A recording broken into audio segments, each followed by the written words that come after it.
Fieldcraft is the art of combining camouflage with making the best use of ground and cover, so that you can see without being seen and kill without being killed.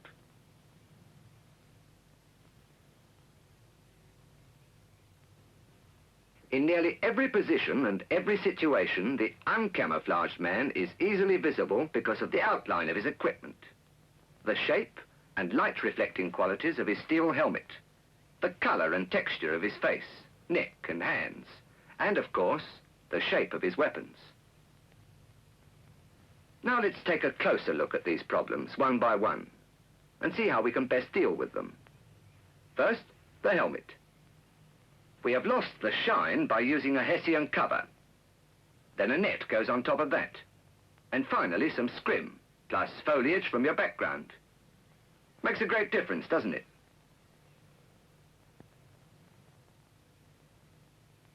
To conceal the natural color of the face, camouflage cream, burnt cork or anything similar should be applied to the forehead, nose, cheekbones and chin. Just enough to break up the whiteness, and don't forget your neck and hands. Hessian or scrim wrapped round the rifle will dull any shine and conceal the shape. Care must be taken not to obstruct the sights or the loading and cocking mechanism.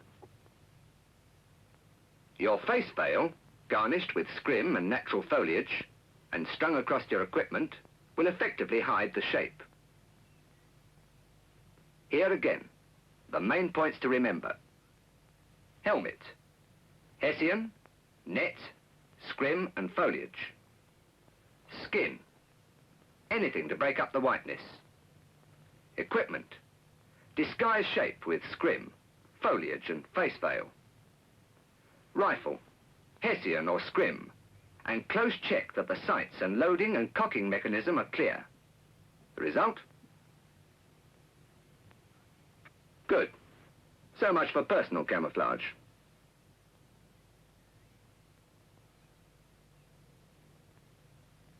Good camouflage makes you less conspicuous on the battlefield, but it can be a waste of effort unless you also learn the art of concealment. And that means making the best use of available ground and natural cover. No matter how good your personal camouflage, if you take up a position silhouetted against a contrasting background like this, or like this, or like this, you'll never find out what you did wrong. So, as to concealment, put yourself against an uneven background such as a hedge, bushes, trees, or broken ground.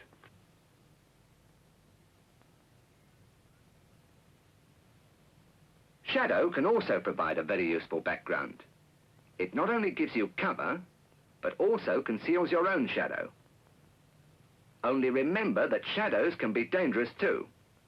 For when the sun moves, your shadow moves with it. And this sort of thing can easily happen. It's a dead sure giveaway, and dead is the operative word. Now let's change the picture from what the enemy was looking for to what you are looking for. Always remember, your life may depend on your being able to see without being seen. So never, repeat never, stick your head up to see over your cover. Choose a position where you can look through the cover so that you blend with your background. You can see just as well, and it's much safer. If you have to see over a wall, make sure not to break the straight line of the edge of the wall.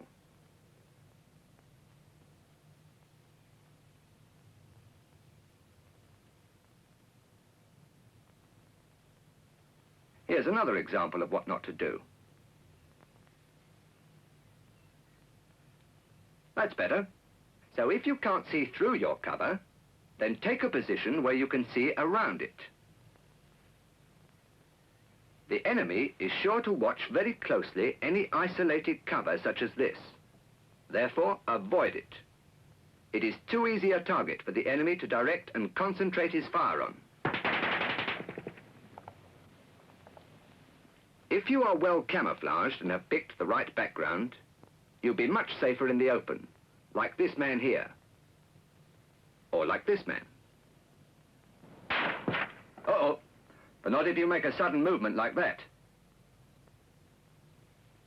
In the open, you must take every movement slowly and cautiously, no matter how well you are otherwise concealed. Remember, movement attracts the eye.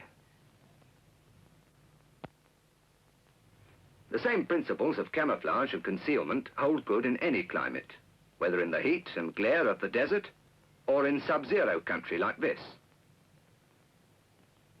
Besides personal camouflage and concealment, you also have to learn to choose a good firing position, one where you are able to handle and fire your weapons accurately. After all, there's no point in being well concealed if you haven't space to use your weapon effectively on the enemy. Good firing position means having cover from fire, as well as cover from view. This man here has a good arc of fire and complete freedom to use his weapons. He's well hidden and inconspicuous, and if he has to change his position, he has cover available.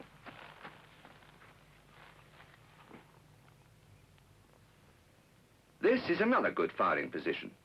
The fold in the ground provides cover from fire and cover from view. Again, there's a good arc of fire and freedom to use his weapons.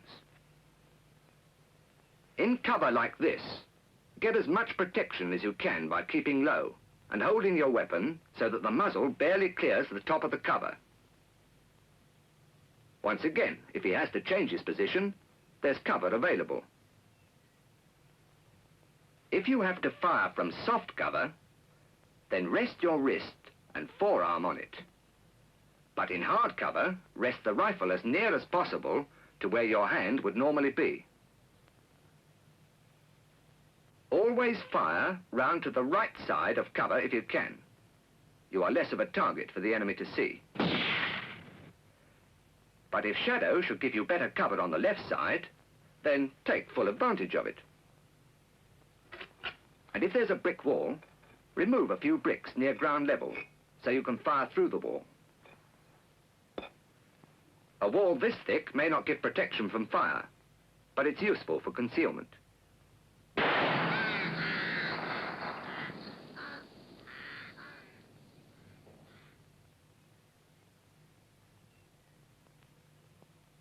Fieldcraft also is knowing how to use ground, so that you can close with the enemy, so that you can occupy and leave positions without being seen or shot at. If it's at all possible, always crawl under any obstacle. But if there's a gap in cover like this, and you must cross open ground, then the quicker you can cross, the less likely you are to be seen and shot while doing it. A hedge isn't bulletproof, so move on as fast as possible.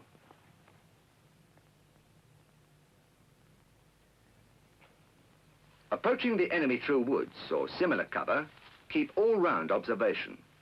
Walk with head up, completely on the alert, and weapons at the ready for instant use.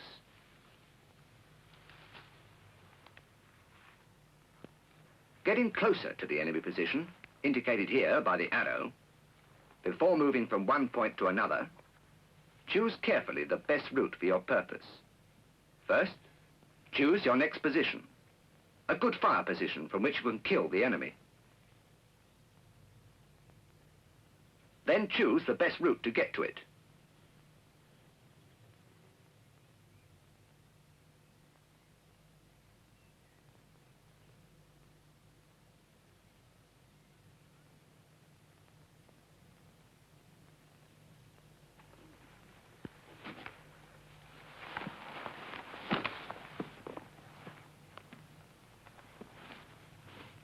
Speed is vital, so move quickly when you can. It's better to take risks early rather than late. Different types of cover need different methods of approach. This is called the monkey run. Rifle held at the point of balance in the left hand. The movement is quite fast. Where cover is scarce, you will have to move more cautiously. Here, it's best to do the leopard crawl. That means using alternate elbows and knees, rolling the body slightly as you bend each knee.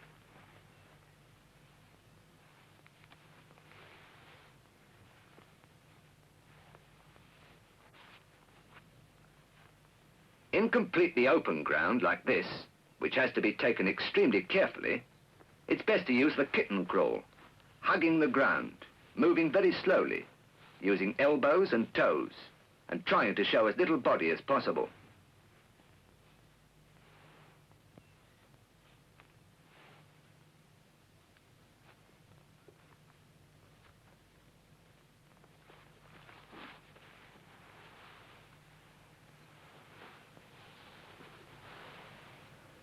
Great care should always be taken over the last few yards, so if possible, observe the enemy most carefully before moving, even more cautiously, into your firing position. Avoid sudden movement of bushes or cover which might catch the eye of the enemy. To master the vital art of fieldcraft, it's not enough to be expert in handling any kind of modern weapon. You must develop to perfection the instincts and the split-second reactions of the professional hunter. Now, let's just recap quickly. You have seen how to deal with personal camouflage. Helmet, hessian, net, scrim and foliage.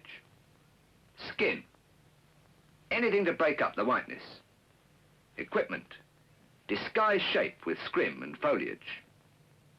Rifle, hessian or scrim, check sights, and loading mechanism clear. You have been shown how not to give yourself away once you've camouflaged yourself. Remember, always look through, not over cover. Remember to look round if you can't look through. Avoid breaking straight lines. Make good use of shadow. And avoid isolated cover. Fieldcraft is indeed individual. And though the army will teach you the know-how, it's up to you to add your own individual blend of courage, good common sense, and natural cunning, in order to see without being seen, and to kill without being killed.